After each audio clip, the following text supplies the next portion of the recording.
You're listening to the We Are Libertarians Network. Learn more at wearelibertarians.com. Welcome to We Are Libertarians. This is Jeremiah Morrell. I guess it's the We Are Libertarians East Coast Outpost. It's Newcastle, Indiana. I am the guy that stole a board from dear leader Chris Spangle. He has decided that this podcast has to be called The Boss Hog of Liberty. So I don't know how, when people ask me what the name of my podcast is, I sheepishly have to say, it's the Boss Hog of Liberty podcast. Joining me today, on my left, is Greg Jr., Mr. Dakota Davis, making his second appearance. I guess he's an official co-host now. Welcome. An official co-host at this point. Well, I'm excited that you didn't get run off. We both lost our dates. We had the ladies were here last time, and here we are with just a room full of dudes now. One time, and it was enough. They'd had enough. Yeah, I think Sarah will probably want to get back on here, but I don't know. You think Audrey's coming back? Well, I asked Audrey if she would come back tonight, and this was only like 30 minutes ago. She said, well, I just painted my fingernails. So she's washing her hair. She painted her fingernails. She painted her fingernails. So couldn't possibly do this. No. All right. And then in the third chair tonight, we do have a guest. I keep running across this guy all over the place. Seriously. This is Patrick Calvert. Patrick, welcome. Hey, I'm glad to be here. I'm super excited. That's awesome. So, Patrick, you're not necessarily a libertarian, but you're intermingling, and you have some friends that identify as libertarians, exactly. I guess, right? Yep. Do you want me to go ahead. Down? Yeah. So I'm 20. I go to Ball State University. I'm a journalism major, and I write for my my newspaper here in Newcastle, and then my student newspaper. I've done some work for the Indianapolis Star. I'm actually the political reporter, so this is kind of appropriate. This is really cool. It's perfect. Yeah. I've actually I interviewed Gary Johnson when he went to Purdue when he went up there. And I've been to Trump rallies, lots of state stuff. You've had a chance to cover an awful lot of stuff. So I've been friends with Patrick for 2 or 3 years now, I think, something like that. And through high school and now in your college career, first of all, you picked one of the best schools to go to for, I know it's a school 10 minutes down the road from you. But, I mean, if you want to be involved in sports media or just the regular journalism side, Ball State is the choice, man. Yeah, I enjoy it. I don't know. I skip class all the time to do journalism stuff, and now it's kind of biting me. This past, I haven't slept. I've been awake for 24 hours now, because last night I was like, I just got to do all my work, and so I'm still going, though. I'm on coffee. And you can tell that you really like the journalism thing. Hey, you want to do a podcast that nobody listens to? Yes, absolutely. I'll stay up for 24 hours to do your podcast. Let's go. There were 16 people that listened last time. I mean, we're reaching out. We're doing well. We're not at the Tadcast level, but we're making it. You got to persevere. You got to keep up with it. We're just getting started. We're throwing out good content, and I think we're actually going to do really well. When we had 16 listeners, Spangle hadn't put it in the real feed yet. So those are people that found it on Facebook or shared. Now that it's in the real feed, I think I honestly think, I haven't got numbers from them, but I'm sure we're well over 1,000 people on the first listen. Yeah, I would assume so. And I think if your 1,000 leader, to 1,200. Yeah, if your leader's benevolent enough to put this one in there too, I think we're going to do okay. So I've known Patrick for a while. You've done some really cool stuff. You spent time at the Indy Star. Yep. You were at Ferguson, right? I went to Ferguson. I wasn't even in college yet, and I did a video for the Indianapolis. That's crazy. So you're a high school kid, and you get in the car and you drive to St. Louis by myself. And because I was just like, I'll go on cover whatever on Twitter. I had a website, whatever. But then I found out that some Indianapolis activists were coming up, and I had covered them in the past, on Twitter or whatever. I didn't know what I was doing, but then I called the Indianapolis Star and was like, hey, I'm already here, and these people are from Indianapolis. They're with the Black Lives Matter group, and they came to protest. So I was like, shit, I got to do the story. I got to do a video. I just sucked at writing at that point, so I did a video with my phone. Actually, it turned out pretty well. Because I was an idiot and I broke my camera the night before. But it was exciting. It's interesting. I don't know. I love to be out there. Well, this is We Are Libertarians. We're used to correspondents making terrible mistakes. Yeah. We sent Tanner Purdue to Washington. I heard about that. And he was supposed to be out there, take videos, and report back for the We Are Libertarians Empire.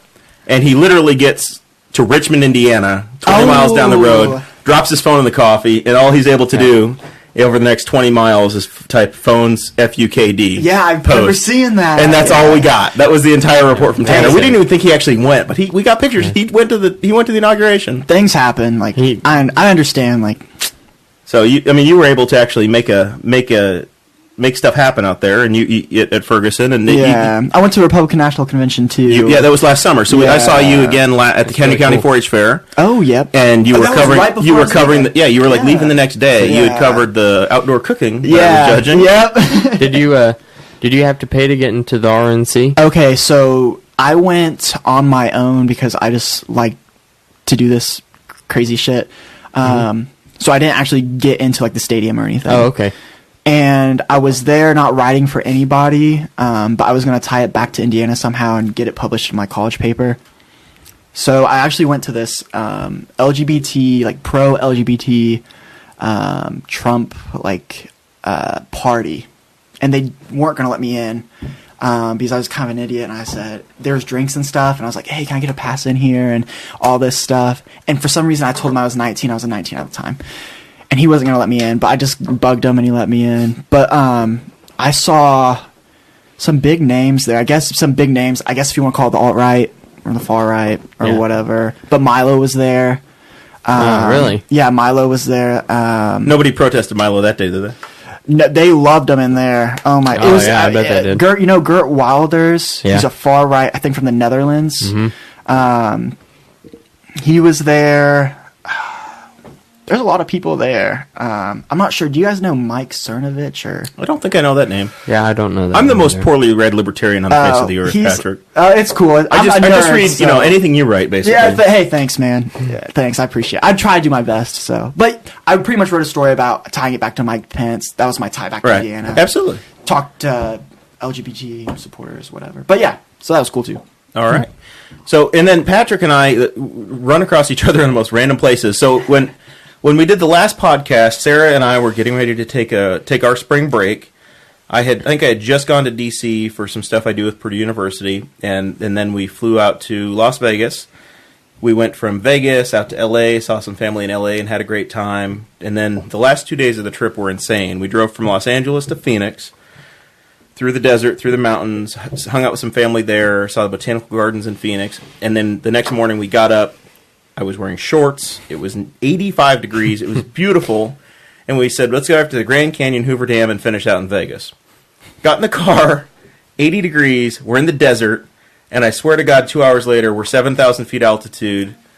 And there's pine trees everywhere. And it's 30 degrees, and I'm in a snowstorm. And I can't stop laughing. I'm just laughing uncontrollably. Because, it was 95 degrees the day before. We're in the Joshua Tree National Monument or whatever, and then it's just so diverse out there, so much going on. So we checked out the Grand Canyon. It was cool. Got to see it. You can jump on my Facebook and see some of the Grand Canyon pictures and the videos. It was like it was raining dipping dots on us. It was like vanilla dipping dots hitting us. It was nuts. And we ran over to the Grand Canyon or to the Hoover Dam. Saw that. I'm in engineering and bridge construction and dam construction, so that was a really cool thing to go see. And then got to Vegas like 7 o'clock, and our flight was leaving the next morning at 6. So we're like, we are not getting a hotel room. We're going to hang out, have a good time. And I'm looking on Snapchat, and I see the same filter I've been using, the Las Vegas filter, and on Patrick's page, I'm like, what the heck, man? He's stalking me. It's crazy. So I'm like, dude, what are you doing? And you were having In-N-Out, right? You tried the In-N-Out burger for the first time? I just had In-N-Out, and I was super close to you when you commented on my Facebook post or something like that. Yeah, you're like a half block away. Yeah, and we were both on the strip. It's amazing. It was crazy. It was perfectly lined up. What are the chances of that happening, though? It's ridiculous.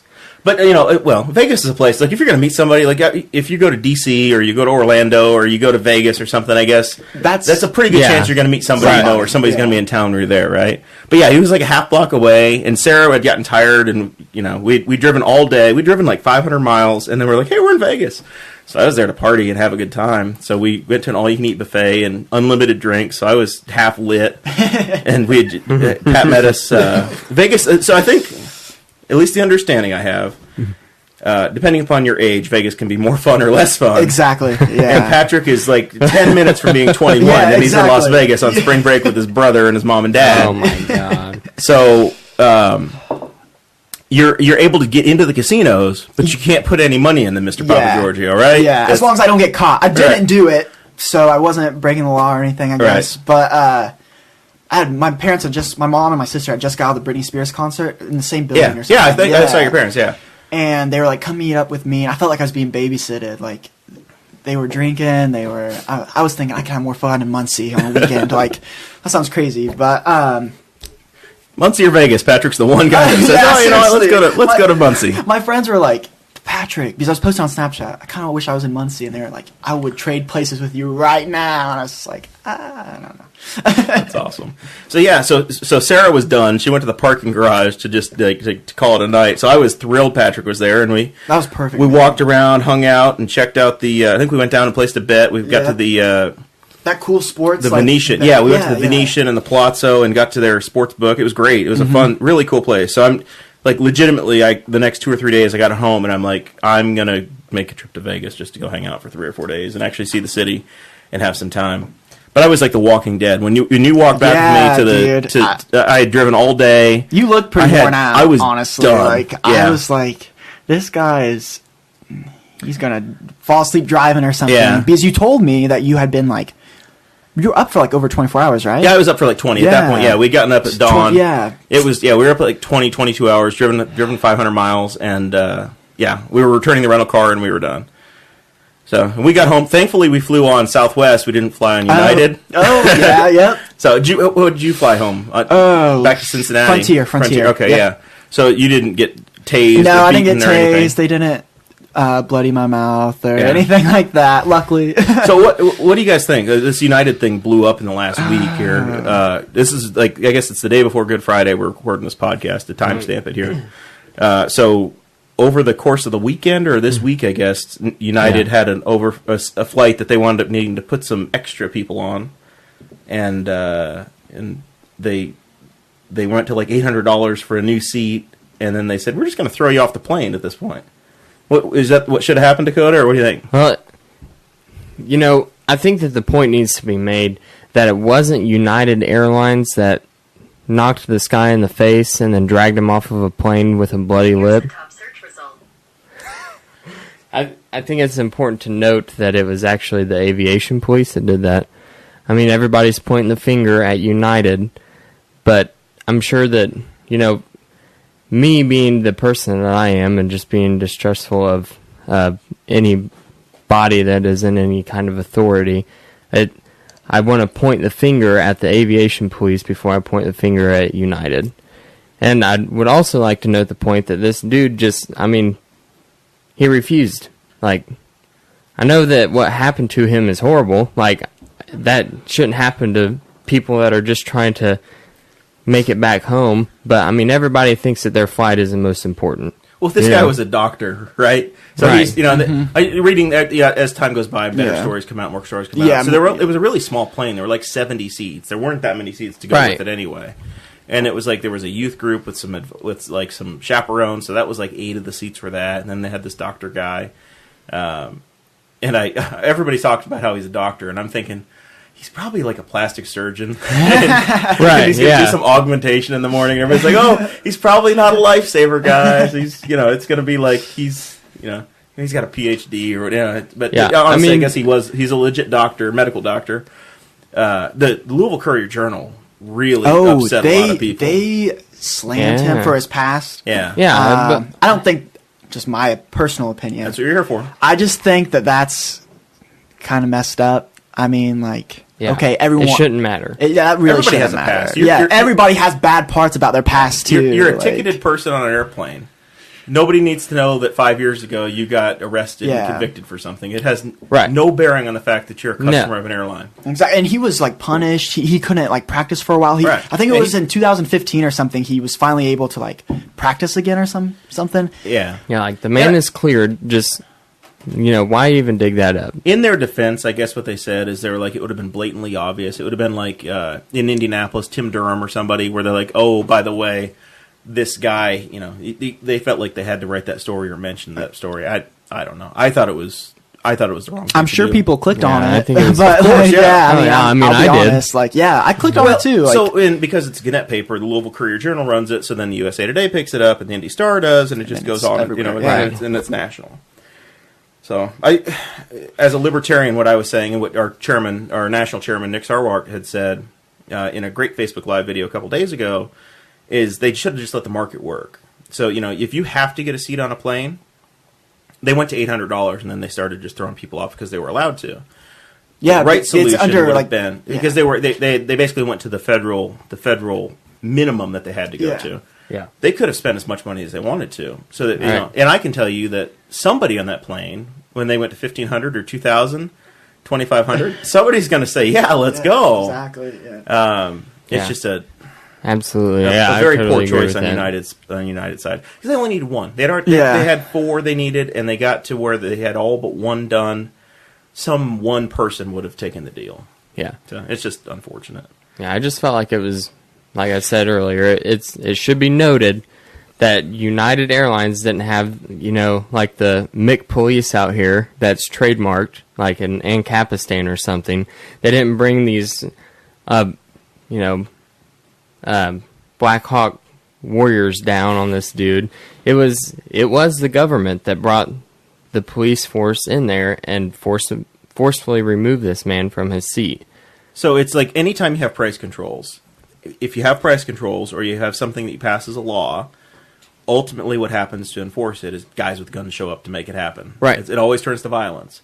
Yeah. So in any time, if we set market rates, if we try to set market rates as a society, and we don't just freely exchange, I will trade my seat for a certain amount of money, the market doesn't work, and it's not a good transaction for everybody. And then guys with guns have to show up. Yeah. Right. And then medical doctors get bloodied, and companies lose $800 million in value in 24 I will say, hours. though, the memes that have come out of this... Those have been Dude, worth it. those are Maybe legendary. those have been worth it. so fire. Those are, but I kind of want to talk about like the PR after. Sure. I mean, because of course I get what you mean. I agree with you actually. How it wasn't United who pulled them off, is the aviation police. Yeah. But like no matter what, you're going to get reaction. Even if it's crazy, even if you guys feel or I feel or they feel like they don't deserve it, but they're still getting it. What do you think about the PR after that with United? Do you think they should have? No, their CEO was awful. The last thing you want to do is blame your customer for your problem, Yeah. right? Yeah. I mean, that's just... the guy, and then That was a mess. It was a mess. Like it was a textbook what not to do. What not to do. Mm-hmm. But, I feel like the CEO of United might have a pretty good shot of becoming the next president after all this. Like, I mean, he's doing a really good job. He's on the fast track. Yeah. Wow. We'll get to our president in a minute. I've got some more stuff on the rundown list here I want to get into about the behavior of our president. So thankfully we all got back home. We flew back home, made it. Hosted a little party here, Dakota, last week. Any comments on Saturday night's events? I saw a lot of skin. So, all right. So we attended a little We Are Libertarians house party here at my place, and Greg Lenz said it looks like an autistic person parked these people here. Dakota, you guys saw my driveway earlier. My driveway safely holds about 8 cars. My yard and my driveway combined, I had 19 cars in the yard and in the driveway. how many people did you have in the house? We were over 40. That's a party. We were over 40. It is a party. And then they were parked. Greg got here late. Greg had a delay. If you're in Cadiz and you're missing a mailbox, we're sorry. Greg was texting Tad. And if somebody finds Greg's mirror, he'd like it back. It's in Cadiz as well. Sorry, guys. But Greg parked like 3 doors down. It was just nutty how many people showed up. So Dakota was here, his fiance was here, Audrey, and there's a couple of pictures on the We Are Libertarians insider group there. She got some ink? Yeah, she did. Oh. She got some ink. The old TW right on the back. The TW. Yep. Got her. I'm surprised that you let that happen, man. I'm not an overbearing tyrant. But you didn't get in line. Zach Lee got right in line. Eric Lee. Eric Lee got right in line. I don't think Zach Lee would have. Zach approved probably of would it. not have. No. He had to work. He had to make some real money. But Eric Lee, our friend Eric from here in Newcastle, another fellow in the libertarian sphere over here, he got the full Tad Western, right? Yeah, he got a full Tad Western. See, Audrey just got the TW. And he got the full Tad Western right on the hindquarters. There's more real estate to work with Eric than there is with Audrey. I wasn't going to bring it up, but you went there. All right, so that was the party. Yeah, see, and I woke up the next morning, and you're texting me telling me to get down to Stacks. Yeah, we had a great time. You know, I felt horrible, and Audrey was still. She was still there. Like she was still in party mode, pretty close to the level as what she was when she left, but.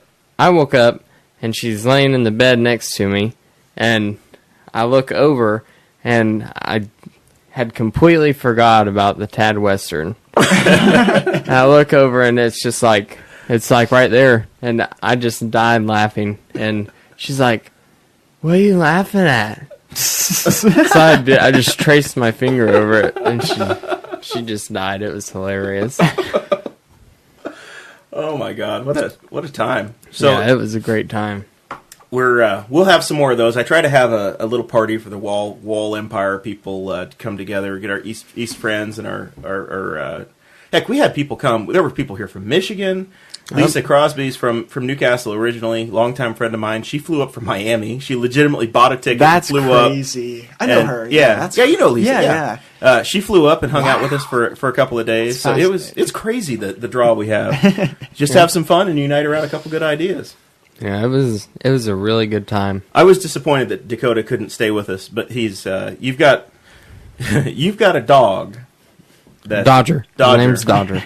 Is she named after the baseball team or something else? Well, first of all, he's a male. Are you sure? Yes. Okay. I'm 100% for certain. And my other dog is a female. Her name is Daisy. Sounds like a bitch. Yeah. She is a bitch.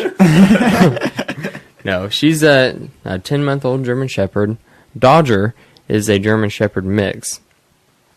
He was a rescue dog whenever I got him. He's not pure German. No, he's not. He's close.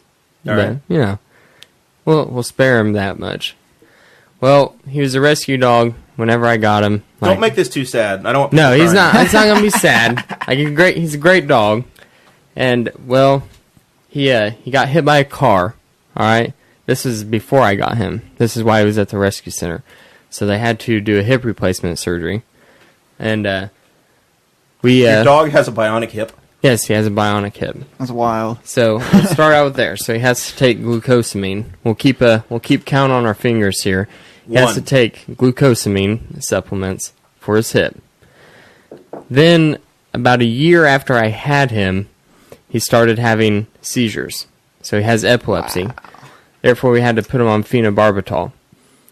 So there's two medications that he has to take at every meal. Well, he had an episode a few weeks ago. This dog has more problems than Brett Bittner already. Yeah. And everybody knows what we think of Bittner. He gained so much weight on the phenobarb. It's phenomenal. How old is this dog? He just turned 5 in February. Wow. So, yeah. He was only got 10 more years of this ahead of him. Yeah. He was 45 pounds whenever I got him. After he was put on the phenobarbital, he is now up to 68 whenever I took him to the vet last. I mean, he's gained a lot of weight. So anyway, he had an episode a few weeks ago, so the vet wants to put him on a new medication that is secondary to phenobarbital. So there's the third medication, right? This dog also comes with some special items. He does? Doesn't he wear diapers? Oh, yeah. Well, see, he wears diapers because, what? Like most dogs and people, whenever they have seizures, you lose control of your bowels. See, he's never pooped in the house, but he always pees, and he'll be, laying on his back going full seizure, and it's just a stream of urine. So I put him in diapers whenever he goes to sleep. But I got him some washable ones. He likes them a lot more than the disposable ones. So Dakota, he's a good dog. Dakota can't hang out with us overnight. He's like, I've got to go home and feed my dog 16 medications and put a diaper on him before he goes to bed. And eye drops. And eye drops. Yeah, see, he has glaucoma too? What's the problem? He has a rare disease that only German Shepherds get. that causes their eyes to become cloudy and fog over. So he's partially blind. He's totally blind in one eye and partially blind in the other. So you have to give him eye drops once a day. Dog needs a seeing eye dog, Dakota. Yep, he does. And then there's Daisy, and she's wild. So you watch The Office. Yeah. And you know Dwight Schrute. Oh yeah. And you know Angela. Yeah. And there was this one time Angela asked Dwight to go give I don't know what the hell the cat's name was. Yeah, I don't know. Go give it some medication. Oh, yep. And I think this is what needs to happen with Dodger. See, Dodger's a little bit different than Old Yeller that was referenced in The Office. Well, that was referenced in the group chat. Yeah. He's a little bit different. How so? Because Old Yeller got what was coming to him. At some point, they become a burden, man. And when you run out of fingers on a hand for the number of things that your dog needs, I love my pets. I mean, I don't even notice it, though. Like, there was a time where it was like, I was paying like $85 a month for the medication. Are you serious, dude? Yeah, and it just seemed like it was like way too much. Like, it was getting to a burden at that point. But then I got like one of those prescription medicine cards, you know? And I stopped going. Is your dog on Obamacare? No, it's like one of those ones that you just pick up at your the dog pharmacy. Votes and Yeah, like randomly. So I stopped going to the vet for the medication because they ran out one day. And they're like, well, you can go to Walmart, but we're not sure, how much it's going to cost because it's an actual pharmacy. And I walk in there, and I had the little card with me, and the medication took it all down from $85 to $30. You don't need a prescription? No, the vet calls it in for me. The vet calls the Walmart pharmacy. Oh, yeah. This is so complicated. That's wild, man. Just put the dog in the freezer with the corn, and it'll be peaceful eventually, and you'll get your life back, man. And then 2 weeks later, you get a puppy. Oh, I already got a puppy. Well, I don't know. I don't know how to help you. He's a good dog, though. Yeah, I understand. I love Riley. I've got the yellow lab. He's a farty thing, but he's a good pup. Barely fits through the doggy door. He likes the pool, and then he comes back through the doggy door. Did you notice it at the party where the doggy door is? Yeah. It comes into the the bathroom downstairs. The bathroom. So you go out from the backyard, and so if somebody's in there, it's a nice little surprise. Lisa, going back to this party thing, Lisa Crosby shows up, and she brings a guest book for my bathroom to sign in. That was hilarious. And you get to rate it. And it's like, how was the toilet paper? How long did you spend here? Which, it asked like all kinds of survey questions about the environment. Yeah, everybody votes badly about the privacy because there's a dog door. So it's the window. Oh, and the window. You sit down on that toilet, it's like, hello, like, hi. Well, and then the door doesn't lock right either. So there are, I mean, who puts clear windows in a bathroom? I didn't do it. I know, but it's poor I got the house architecture. like that. There's 2 more bathrooms upstairs here. This house is full of bathrooms, so it's only the newbies that go down So I there. started going into the master bath because it's You just started using I mine? mean, it's got the heat lamps. Those How are could sweet. you not? You have to check those out, You have Patrick. heat lamps? This house is built in the 60s. Yeah. And, I guess if you want to drip dry, there's a light switch, and there's 2 big red chick brooder lights. Yeah. That's Crazy, man. What? Yeah, so I got heat lamps. Living in luxury. It is a luxury lifestyle, there's no doubt. 3,000 square feet, 3 garage spaces, 4 bedrooms, 2.5 baths, and heat lamps. It's pretty good. That's nice. You should move to Newcastle. You can afford. Hell, even Dakota owns a house, and he's like 22. I'm 21. Paid for 21, yeah, and he's this is a land of opportunity if you're willing to do it. Yep. So I will reintroduce everybody here. Remember, I am a new radio host or a podcaster. This is Stolen Equipment. The board we got from Spangle. I'm Jeremiah Morrell, the host of the Boss Hog for Liberty or Boss Hog of Liberty. I guess the Boss Hog of Liberty. I guess. Yeah, that's right. Is that our name? Yep, that's all right. our name. And then the voice you hear is Dakota Davis, the newly elected, by the way, chairman of the Henry County Libertarian Party. Yeah, wild. You're big time. Yep. You forced out Jesse Riddle. Your like coup worked. Like a year ago, I was a Republican. Yeah. So How's that work? Well, You were too, though, right? I was, Back in the day? and then Patrick Calvert here, finishing my reset as I try to be an amateur radio host. I was a Republican originally. I was, in high school, I was involved in politics and interested. So I was like, the 2nd District Congressman was David McIntosh, who leads the Club for Growth now. Nice. And my dad was a union auto worker at Chevrolet or New Venture Gear in Muncie, Indiana. And my dad and David met outside one day. David was kind of talking to folks, and he got me hooked up where the day before the election, I got on the tour bus going around the district with David and his wife Ruthie and a bunch of other volunteers. And he invited us every year after that. So I took that route with him and got to know him and saw him, which was always cool. Oh, that's awesome. Until he left Congress and he actually ran for governor. So I guess it was probably 2000 he ran for governor of Indiana. And Mike Pence had won the Republican primary. So the day they came through the 2nd district at the time, it's now the 6th, it was radio host Mike Pence. It wasn't Vice President Pence. It wasn't Governor Pence. It wasn't Congressman Pence. It was radio host Mike Pence and Congressman David McIntosh and us. And we rode around the 2nd district in a motorhome. And there was a bus for other people, and we just hung out. It was crazy. The access I had as like a high school kid was nutty. Yeah, that's wild. Yeah. I've never had anything like that because, like, my parents aren't super political. Yeah. I didn't grow up in a political household, so, like, I don't know. I haven't, like, I care and stuff. Like, I'm a journalist. I write about this stuff, but it was just one of those deals we fell into where he ran across my dad, and it started. That's wild, man. And then I volunteered. So in 2012, I ran for state rep, and I happened to run against Tom Saunders. Well, at the same time, I'd gotten involved. There's pictures of me when I was in high school wearing Tom Saunders for state rep shirts when he was running the first time. We went door to door for him. So, and we're friends. It's just, politically.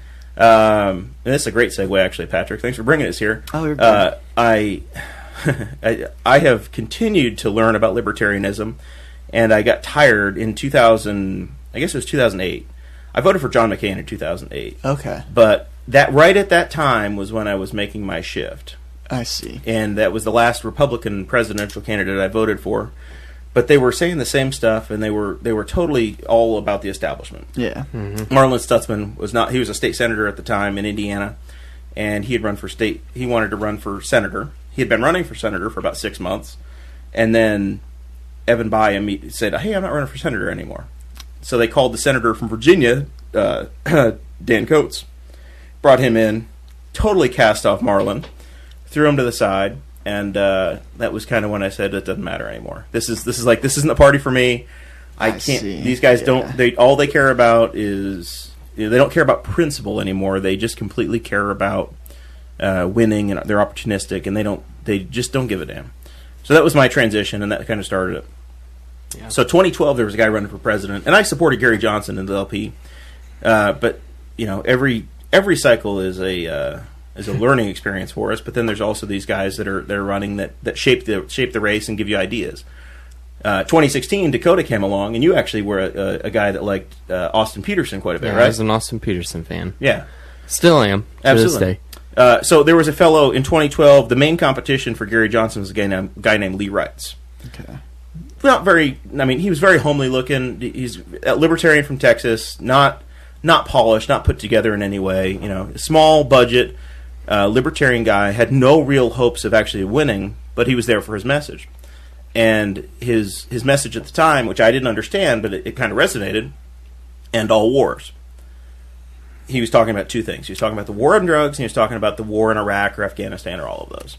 So it makes sense to me economically, where no matter what you think about the war on drugs and where you feel about it, we spend trillions of dollars, and we've gotten nowhere. We just made the problem worse with the war on drugs. Mm-hmm. So that one I understood right away. But coming from the Republican side, I'm like, I'm still a guy that doesn't smoke weed. It's not for me. Yeah. I get drug tested at work. I've never touched it, never needed to. It's if you want to, fine, whatever. I don't care. Yeah, just rather drink a beer. But I would rather drink a beer and have a good time that way. So that's fine. So, but then this war deal, end all wars. Well, foreign policy, we've continued.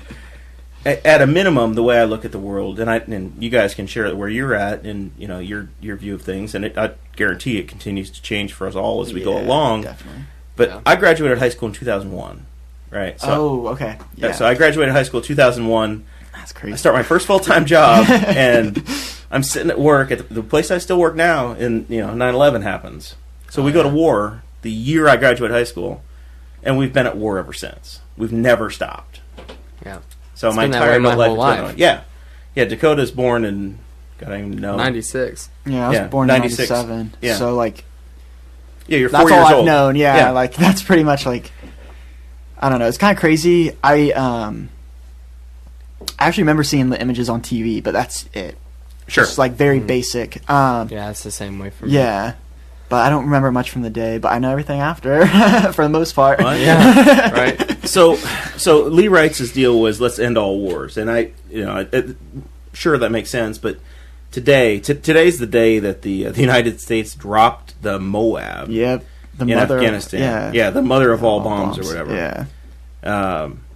And it's just striking. Like, I don't know what we're doing anymore. I understand we're fighting ISIS, but we don't declare wars as a country. Yeah. We don't follow the Constitution. Yeah. We have presidents that, last week, all of a sudden we dropped or launched 59 Tomahawk Yep. missiles in Syria.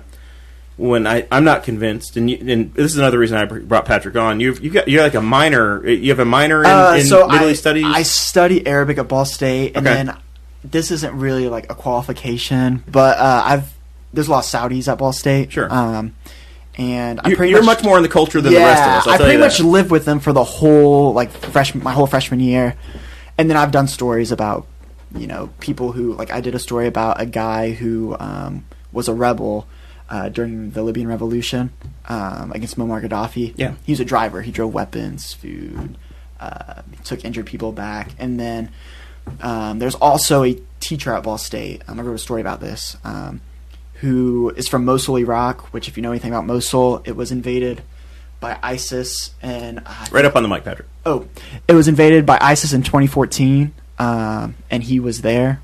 And the story's about him trying to escape. And he got here on the, I think it's called the Rescue Scholar Fund. Okay. He worked at Mosul University. But, so I have an idea about all these things. I'm actually working on a story coming up about male guardianship in Saudi Arabia. So I've been interviewing Saudi men and women about their views on their country and women's rights, I guess, because it's a little bit more. But yeah. All right. So I have background. So help me understand your view on this thing. Okay. So we've Obama had been in office, and the Russians have kind of grown their influence in Syria and in the Middle East. Yeah. They took over Crimea, and the U.S. never really did anything. They drew what they call the red line in the sand, then we didn't follow it through. So we've gotten to where we are now, where it seems like the U.S. is doing this, we're this very aggressive force, or show of force, where we're actively practicing on the South Korean, North Korean border. We're moving battle carriers around. We're bombing Syria. We dropped the MOAB today, first time we've ever done it in Afghanistan. So I guess paint the picture of what you think's happening, where this is going. So, things are more, I guess, high-end escalated, I guess, just because, Russia's in there now, and we bombed that Syrian air base. Which had Russian troops present on the base. So, obviously that's a scare. That's scary. But you gotta kind of think about this, it's not just Russia, it's not just the United States. Of course, we're heavy influencers in the region, but we have Saudi Arabia funding groups in Syria with the U.S. Against ISIS, and also against Bashar al-Assad, which is the leader of Syria. And this has been happening. This has been happening since 2013, 2012. It's kind of started with the Arab Spring, went through Libya, Egypt, Tunisia, and then it hit Syria, and now it's been this civil war. Right. And it's super complicated because you also have Iran, which there's a group called Hezbollah, which is in Lebanon, which is they support them, and they support the Syrian Bashar al-Assad, and it's like the Civil War where you've almost got four different factions. It's a huge proxy war. That's what it is. Right. And you got the U.S. funding groups. You have other countries in the EU funding groups. It's people in the U.S. funding different groups. It's so complicated. Like some people, I can't deal with people who think this is so basic. This is super complicated. Yeah. Now the recent stuff that's been going, like gassing, that's happened before, and civilians have been dying for like. It's a civil long war. time. Yeah, I mean, this isn't anything new. This isn't anything new. Like, it's just now. I was surprised when Russia came in. I think that was last year or so. Right. And I was like, shit. Like this is gonna. People are gonna be stepping on each other's toes. Yeah, and it's real now. So now, especially now, it's heightened. I understand. And the war on like ISIS is very complicated. So like that bombing today. I was shocked. I saw on Twitter. I was like, "Oh my gosh, are you kidding me?" Like, maybe I shouldn't be surprised, but this is very complicated. This is a bomb we didn't drop in Iraq. We didn't drop it in any. This is the third president I think that at least that's had the opportunity to drop this, and they never have. Right. Yeah, it just kind of came out of nowhere. Where all of a sudden they drop. It's the biggest thing that's not a nuclear weapon in its arsenal. And it was built during like. Operation Iraqi Freedom or whatever it was called. But they didn't have to use it because the resistance wasn't. It was pretty easy to get in there.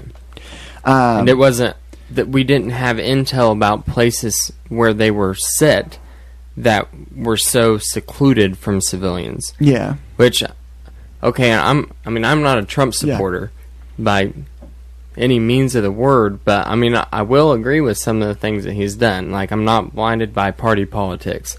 There are things that Trump has done that I agree with, and I think that if you're going to wage some kind of a war, then you actually do it. I mean, like, here's the thing that we've been doing for the past decades, is we've been going over there and we've been wimpily we've been flicking our wrist at things going on because we want to stay there as long as what we can, we want to continue to have influence, and that right, and like it is a battle for influence. But we're not going in there for we're going in there for influence.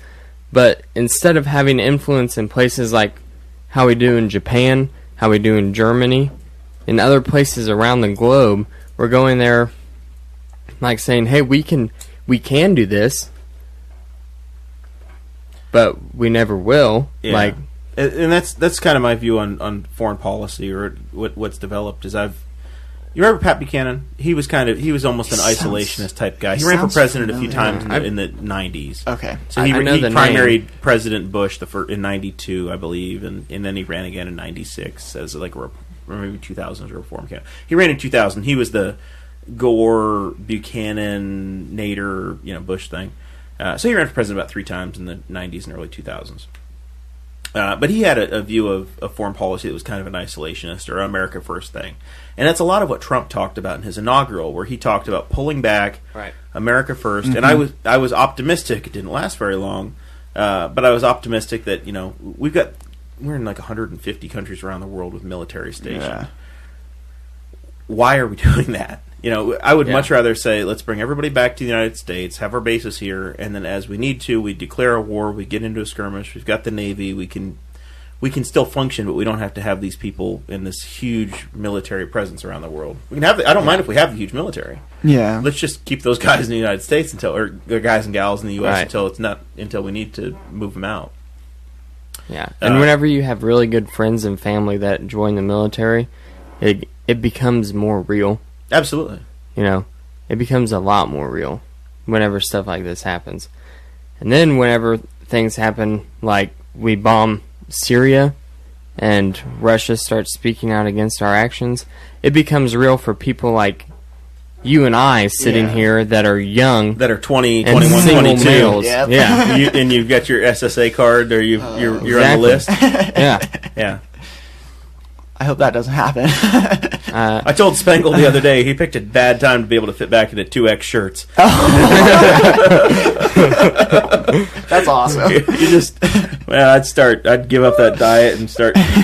You don't want to be just small enough that they're going to take you and you'll be into shape to go get your ass kicked over there.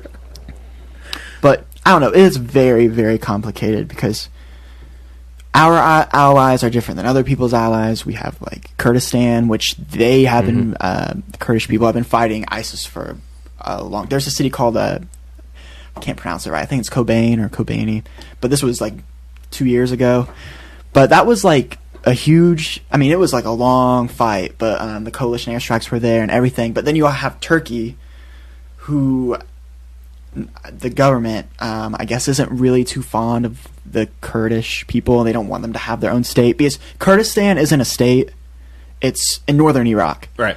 But you have Kurds in northern Syria too, and there's so clashes with them too. So it's the political lines don't necessarily mean anything because they're drawn by the Western world. It's not where people live, right? Exactly. It's political lines and culture lines clashing within a multicultural and political civil war. And then you also have sectarian differences. So I actually read this really awesome book. I can't remember what it's called. It's written by this journalist, and it's about the Islamic State and how it was formed and all this stuff. But with Shia and Sunni, two different sects of Islam, they pretty much like... Are we talking like Baptist versus Catholics kind of thing? Kind of like Catholics? That, yeah. Turned on it against each other. Sure. You had, I mean, this goes all the way back to Saddam Hussein and his army, and then like the U.S. came in, fired all those people. These people don't have jobs anymore. Their jobs were the army, you know. And so what do? They don't have any money. They know how to fight. That's what their training is. So mercenaries. Then you have these groups come up, that resistance groups, I guess, if that's what you want to call them or whatever. But it's complicated. You have so many different rebel groups. You have it used to be called Jabhat al-Nusra, but I think it's al-Sham now. They changed their name or something. You have Al-Qaeda. You have ISIS. There's so many groups. You have Hezbollah, which is another group that it's right. So complicated. So where's this going to go? Are we going to be declaring war in Syria in the next 2 or 3 months? Is this just going to fizzle out and be like Bosnia, where it's done and over with? What's going to happen, Patrick? I can't predict the future, but I can't imagine us declaring a war. Yeah. I think we are in war. Congress authorized it. Yeah, so I don't think that it's going to be like that. It's the better question to ask is, should we declare war in Syria? I guess if we're practically are, but I don't know about that. Man. In my view, if we're going to do this stuff, I think we ought to at least be honest with ourselves. We haven't declared a war since World War II. Yeah, but we've been constantly in conflicts, we're constantly dropping in these conflicts, bombs, and I want to follow. I want to follow our process. And if we're really going to be in a war, let's clearly define what the hell we're trying to accomplish, and let's get on the same page and let's go do it. And I think that let's not spend the next 2 generations not going anywhere and just continuing to send our fans and family out there. Which is why I would rather see a MOAB strike than drone strikes. Personally, I would rather see things get done than flicking our wrists at and pretending that the Islamic State is a fly in the room. Like, if you're gonna do something about it, then do something about it. Stop playing games and messing around. You declare war and you fix the problem if there's a problem. Yeah, I do get that. I understand. It's the vacuum that you create, right? It's the vacuum that you create. You have to worry about civilians. Yep. So like in most, this doesn't happen on a battlefield where nobody's around. This is happening in cities, in people's neighborhoods. Yeah, and when civilians are killed, that could make family members angry towards a certain group, either us or. So, I mean, I understand what you mean and everything, but it's a balancing act. If you like accidentally kill some innocent people, they might turn to a jihadist group or something. Same thing, not just us, but like with the president of Syria. We're just gonna bomb them into loving us. Is what we're gonna do. I love Middle Eastern politics. I'm so interested in all this stuff. But man, it gives me a headache. Are you going to make a trip? You're going to try to get out there at some point? One day in my life, I want to go out there. I have a lot of friends in Saudi Arabia. That might sound a little crazy to you guys, but I'd be all right. I have friends in California, and that's crazy too. I have friends in Jordan. I have friends in Kuwait, and they're always like, Patrick, if you come over here, like if I wanted to go to Saudi Arabia, I'd have to have one of them host me. I can't just go in. Right. But like Jordan, I could go in probably. Kuwait. You're probably on some lists too. You have all these connections all over the world. I'm pretty convinced that my libertarian politics has gotten me on in some files around the world. Well, I do a lot of research on this, and then like one time I was interviewing someone for a story, and I left my backpack in the student center at Ball State, and I get a call from the police, and they're like, hey, you left your bag, whatever. And I remembered, I have my ISIS book in there. It's written by a journalist, but I was like, these guys are gonna put me on a list, and so I went and got my bag, and they didn't say anything. Well, this was like last semester, but last week I was in the same building, and the guy must have known me or something. He's like, don't leave your bag again. You're on a list. And I was just like, what? Like, it was kind of funny, but it was a university police officer. Yeah. But I'm probably on a list somewhere because I look up I read this book, and I look up these, Right. You're looking up jihadist leaders and stuff, and it's just like, oh, what's this guy doing? No, I'm a journalist. I'm just... Yeah. But very good. For the record, fascinating. I just want to put out there that I would rather us not have any position in the Middle East. Yeah, my whole argument was You want to have the war with Mexico first, don't you? That's right. Yeah. Build the wall and bomb them. Build the You wall. want to play the Washington Generals first and have an easy battle before you go America back over there. first, buddy. All right. Oh. All right. Well, I don't think we're going to solve any more of the world's problems on the international stage today. How much time we got? That was a good solve them all conversation. in about 15 minutes. You gonna what? I can You solve got them 'em all all? in about 15 minutes. Well, we'll do that on a Dakota Davis show if that ever exists. It won't. We'll let's go around the room in conclusion here. Any final thoughts, Dakota? You got anything for us? No Cosmo articles tonight. No Cosmo article, but I was going to look one up, but things ended up getting a little bit serious around here, which doesn't happen very often, but I'm glad it did. I think we made a good podcast here. All right. So if you want to see more of me, then you can check out my Snapchat and look me up on Facebook. What's your Snapchat? What are the digits? How do we find you? See, I don't... You don't know any of this? Yeah. You're not well, very good I at mean, the you can self-promotion look up my Facebook, and it's in my Facebook bio. All right. So what's your Facebook? Facebook.com/Dakota Davis or what? Yeah, Dakota. I think there's a period between Dakota and Davis. So. All right. You figure that out. Very good. Well, we thank you for co-hosting again today, Dakota. Patrick, this is probably the last time Patrick's going to join me because I'm convinced that he's going to be big time on CNN or Fox News very soon. It's so competitive. Like, I've been trying to get an internship in New York City. I've applied everywhere, and like I thought I had good clips, good resume, good everything. I haven't got anything back. It's rough. But one day, maybe this is the big break. Maybe this is. Someone's going to hear me. And that's right. And they're going to be like, hire that guy. We're going to hire Patrick. We're going to put him at the New York Post by July. One day I'll be somewhere. Don't worry. I'll be somewhere. You'll say, so what did you like most about me? I heard you on the Boss Hog Liberty. That's right. He was on the We Are Libertarians network on their lowest rated show at one time. He was on episode 2. I was one of the 18 people. Tad's already up to 12. The Tadcast is up to 12. We're at 2, Dakota. We need to pick this up. Wow. We're at the second episode. Spangle hasn't canceled us yet. So how do we follow you? If people want to add you, follow your career. So all my social media, don't add me on Snapchat. If you want, I guess you can. But Twitter, Instagram, I guess I'll include Snapchat, but it's not news. So it's at Midwest Patrick, no spaces, just how it's spelled, Midwest Patrick. Just Midwest Patrick. And then if you really want to read my stuff or watch I do video, and I write too. www.patrick.allencalvert.com. So it's Patrick how it's spelled. Allen is ALAN, and Calvert is CALVERT. My best stories are on there, and my bio. Yeah, my resume's on there if you want to hire me. That'd be cool, I guess. Awesome. Yep. Well, very good. Well, thank you, Patrick. I know you're 25 hours in or so, and I didn't get you one cup of coffee. I'm wide awake now. It's so weird. I had so much fun. So that's great. Well, cool. very good. Well, thanks everybody for following. I don't have any final thoughts today. You can find me on Facebook, facebook.com/Jeremiah Morrell. I did have a guy. Funny quick story as we're signing off here. My Gmail is jeremiahmorrell@gmail.com. I'm like OG Jeremiah Morrell. I got the first one. Wow. Yeah. So there's a fellow. I won't give too much away about the guy. He's got the same name as me, but he's got one letter different.